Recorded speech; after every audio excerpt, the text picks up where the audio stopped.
萧炎化身为毁灭火体，弹指间毁灭连妖火净化龙魂出空间，冤魂得以解，极其强大。后因意外失去龙皇，而分为龙皇之威，震慑万众，令人屏息。Không lâu sau, Tiêu Viêm và Bị Độ Toa đã trở lại Thiên Phủ Liên Minh. Tiêu Viêm lại một lần nữa bất ngờ trước phong thái của nơi này. Vừa khi Tiêu Viêm xuất hiện, mọi người cảm ứng được thì lập tức chạy đến. Qua lời kể của mọi người, Tiêu Viêm biết được sau khi Thiên Yêu Hoàng tộc rút lui, tộc Cửu U Địa Minh Mãng đã kết làm đồng minh với Thiên Phủ Liên Minh. Khi Tiêu Viêm thông báo thêm việc Thái Hư Cổ Long tộc cũng đồng ý kết minh, các cao tầng Thiên Phủ Liên Minh đều mừng rỡ lập tức đồng ý. Tuy nhiên, thông tin này được dự kín trong bóng tối để làm quân bài dự phòng chiến lược và giúp Cổ Long tộc có thời gian nghỉ ngơi dưỡng sức. Giai đoạn sau đó, cuộc sống của Tiêu Viêm diễn ra rất thoải mái và thanh nhàn. Thải Lân sau nhiều năm bế quan đã trở về với con gái Tiêu Tiêu. Tiêu Viêm vừa tu luyện vừa tập trung tinh thần nghiên cứu, trợ giúp Tiểu Y luyện hóa lực lượng của Cửu Huyền Kim Lôi. Dưới sự thiêu đốt ngày đêm của Thịnh Liên Yêu Hỏa, nguồn năng lượng này dần ngưng tụ lại thành một viên lôi châu màu vàng nhỏ bằng nửa nắm tay, huyền phù ở cánh tay phải của Tiểu Y. Bất luận Tiêu Viêm hay Tiểu Y dùng phương pháp nào cũng không thể luyện hóa thêm, buộc hắn phải tạm thời bỏ ý định này. Tại một tòa thạch đình, Dược lão chậm rãi phân tích tình hình và nhận định hành động rút lui sạch sẽ này của hồn điện chắc chắn có ẩn tình. Lão cho biết đã phái người đến thú vực nhờ tộc Cửu U Địa Minh Mãng hỗ trợ điều tra. Sau một hồi, Tiêu Viêm nhìn về phía sư phụ, nhẹ giọng hỏi: "Sư phụ, dược điển của dược tộc sắp tới chưa?" Nghe vậy, Dược lão run rẩy đáp: "1 tháng sau." "Sư phụ, chuyện đó người không cần có lo, cứ giao cho đệ tử là được." Con đúng là một tên nhóc bướng bỉnh. Nghe vậy, Tiêu Viêm cười cười rồi ngẩng đầu nhìn về chân trời phía nam, tràn đầy mong đợi hướng về dược tộc. 1 tháng lặng lẽ trôi qua trong sự bình yên đến nghe thở. Tại ngọn chủ phong của tinh giới, Dược lão nhìn các thành viên cao tầng nói: "Lần này đi đến dược tộc chỉ cần ta và Tiêu Viêm là đủ rồi. Bất cứ lúc nào liên minh cũng phải để ý tới hồn điện. Những người còn lại trấn thủ tại chỗ để nếu bộc phát biến cố thì cũng có thể dễ dàng ứng phó." Dù có phần lo lắng, đám người Phong Tôn Giả vẫn gật đầu chấp nhận trước sự kiên quyết của lão. Trước lúc lên đường, Tiêu Viêm nhìn Thải Lân đang ôm Tiêu Tiêu và dặn dò: "Hãy chiếu cố liên minh cho tốt." Đáp lại, Thải Lân khẽ gật đầu đồng ý. Ngay sau đó, Dược lão chậm rãi huyền phù lên không trung, cười chào mọi người nói: "Ha ha, được rồi, các vị cũng không cần đưa tiễn thêm nữa đâu." Nói rồi, Tiêu Viêm và Dược lão quay người bay ra khỏi tinh giới. Tiêu Viêm lập tức động thân, nhanh chóng bám theo phía sau. Đích đến của hai thầy trò là Thần Nông Sơn Mạch tọa lạc tại cực Nam Trung Châu. Dưới tốc độ bay kinh hoàng của hai cường giả, hành trình xa xôi chỉ mất chưa đầy nửa ngày. Khi trời gần chạm vào tối, Thần Nông Sơn Mạch ngập trong sương mù năng lượng dày đặc hiện ra trước mắt.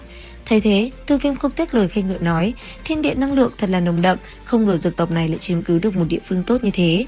Phiến sơn mạch này là do một vị lão tổ của dược tộc hao phí mất mấy trăm năm ra sức bồi dưỡng thì mới được phì nhiêu như vậy. Nói rồi, Dược lão dẫn đầu đáp xuống một khe sâu cuối sơn mạch, nơi có một cổng vòm khổng lồ bằng đá cao mấy trăm trượng sừng sững đứng đó. Trung tâm thạch môn là một phiến không gian vặn vẹo dẫn vào tộc địa. Lúc này, vô số nhân ảnh từ các tông phái phụ cận đang lần lượt xuất trình ngọc giản cho thủ vệ để tiến vào. Khi Tiêu Viêm và Dược lão bước tới, đám thủ vệ dược tộc liền ngăn lại quát: "Trọng địa của dược tộc, người ngoài không được tự tiện xông vào. Ngươi là người phương nào?" Đáp lại, Tiêu Viêm liếc nhìn họ, chân nhẹ nhàng dậm mạnh về phía trước một cái, khí tức liền khiến đám người kia khiếp vía. Tiếp theo, thanh âm vang lên quát: "Thiên Phủ Liên Minh, gia sư Dược Trần được mời tới tham gia dược điển." Dứt lời, Tiêu Viêm rồi tiện tay vứt ngọc giản qua, đám thủ vệ vội vàng kiểm tra, thái độ ngay lập tức trở nên cung kính đáp: "Xin mời hai vị, sau khi tiến vào sẽ có người tiếp đón dẫn hai vị vào sâu bên trong." Thấy thế, Tiêu Viêm cùng Dược lão lạnh lùng bước vào. Vừa bước qua cửa không gian, một cảnh tượng náo nhiệt liền hiện ra. Tiêu Viêm và Dược lão chọn một góc ít người trên con thuyền lặng lẽ ngồi xuống. Chỉ vài phút sau, một tiếng cười vang lên bên tai họ nói: "Ta đang tự hỏi là ai mà không biết quy củ như vậy, hóa ra là hai người các ngươi. Chỉ có điều, Dược Trần à, lão phu cũng có chút ngạc nhiên đấy. Một kẻ đã bị trục xuất khỏi tộc như ngươi lại có can đảm để trở về." Tiêu Viêm nghe vậy thì khẽ nhếch lên một nụ cười băng lãnh hỏi: "Dược Vạn Quy sao?" Dược Trần: "Ha ha, chẳng phải là cái tên vô dụng đã bị trục xuất ra khỏi tộc đấy sao? Chỉ là một lão già đã sắp xuống lỗ, thế mà lại không chịu an phận, muốn đến dược tộc chúng ta để rước lấy nhục nhã." "Ha ha, đúng thế, Quy trưởng lão, với thân phận của ngài thì cần gì phải nói chuyện với tên phế vật này. Lão sư, mọi việc cứ để con lo, người chỉ cần đến chỗ ghi tộc phả để lưu lại tên tuổi gia phụ và gia mẫu của người là được rồi." Dược Vạn Quy nghe vậy lập tức biến sắc, ánh mắt run lên lạnh lùng quát: "Khẩu khí thật là lớn, người nào đã bị trục xuất khỏi dược tộc thì sẽ không có tư cách lưu lại tên tuổi trong tộc phả. Dược Trần, ngươi đừng nên si tâm vọng tưởng. Quy trưởng lão nói đúng, ngươi được phép tham gia dược điển đã là ân huệ lớn nhất mà bổn tộc ban phát cho rồi. Dược Trần, ngươi chớ được một tấc lại muốn tiến tới một thước, không biết phân biệt phải trái như thế. Quy trưởng lão, nếu không thì ngài hãy trực tiếp nói với trưởng lão viện trục xuất hai người này ra ngoài để khỏi phải làm bẩn mắt lão nhân gia ngài." Lời họ vừa dứt, Tiêu Viêm đột nhiên mắt đảo qua hỏi: "Nói đủ rồi chứ?" Dứt lời, một cự lực kinh người từ trên đỉnh đầu đột ngột ép xuống, Tiêu Viêm như tia chớp đã phóng tới tát cho bọn lao nháo kia vài phát. Lập tức, bọn chúng thổ huyết, thân thể văng ra xa, một tên bị bàn chân Tiêu Viêm đặt thẳng lên đầu kêu oai oái. Sở Vạn Quy kinh sợ, nghiêm nghị quát lớn: "Tiêu Viêm, ngươi thật to gan, nơi này chính là dược tộc đấy." Tiếng quát chưa dứt, một tên thuộc hạ nói lời độc địa khác lại bị ăn vạ thổ huyết. Chẳng mấy chốc, toàn bộ đám thuộc hạ Azure đều bị đánh bay ngược ra sau, nằm lăn lộn kêu rên thảm thiết. Sở Vạn Quy long sòng sọc tức giận quát: "Tốt, tốt, tốt, thâm độc lắm. Thằng nhóc con kia, đừng tưởng có cái gọi là Thiên Phủ Liên Minh chống lưng thì ngươi liền đủ tư cách khiêu chiến với dược tộc chúng ta. Thời điểm lão phu tung hoành trên đại lục này thì không biết ngươi còn đang ở xó xỉnh nào đâu." Dứt lời, lão lập tức chỉ tay vung lệnh quát: "Dược tộc thiết vệ, mau bắt hai tên này lại cho ta." Nói xong, hơn 10 nhân ảnh mặc hắc giáp cầm trường thương lập tức bay tới bao vây, đồng loạt đâm thẳng lũ khí lăng lệ vào các tử huyệt trên người Tiêu Viêm. Đáng tiếc, thương ảnh chưa kịp chạm vào người, năng lượng cực kỳ kinh khủng từ trong cơ thể Tiêu Viêm bạo phát ra. Lập tức, hơn 10 thiết vệ bị trọng kích đánh văng ra xa. Cảm nhận tu vi kinh người đó, Sở Vạn Quy giậm mạnh chân, bộc phát toàn bộ khí tức cường hãn của một đấu thành tứ tinh trung kỳ quát: "Hôm nay, lão phu thực sự muốn nhìn xem ngươi dựa vào cái gì mà dương oai tại Tử Dược tộc." Đối mặt với áp lực, Tiêu Viêm liền bước tới. Khí tức vô thiên cái địa đột ngột tuôn ra dữ dội, mạnh mẽ và kinh khủng hơn Sở Vạn Quy gấp 10 lần. Tiến đến sát người lão già kia, Tiêu Viêm quát: "Năm đó ta đã nói qua, cái mạng của ngươi sẽ do ta lấy." Dứt lời, khí tức khủng bố của một vụ tinh đấu thánh bùng nổ, đẩy lùi Sở Vạn Quy, khiến lão cũng phải sợ hãi. Biến cố chấn động nhanh chóng làm kinh động đến các cường giả dược tộc. Trên bầu trời liên tiếp vang lên những âm thanh xé gió, từng đạo thân ảnh lần lượt đáp xuống. Thấy có viện binh, Sở Vạn Quy liền mừng rỡ kêu cứu, thúc giục các trưởng lão cùng xông lên bắt giữ Tiêu Viêm. Khi nhận ra người đứng trước mặt là tuyệt thế thiên tài của Tiêu tộc, các trưởng lão không khỏi kinh hãi. Một lão giả mặc áo bào màu vàng có sắc mặt âm trầm lên tiếng trách cứ Tiêu Viêm ra tay quá đáng.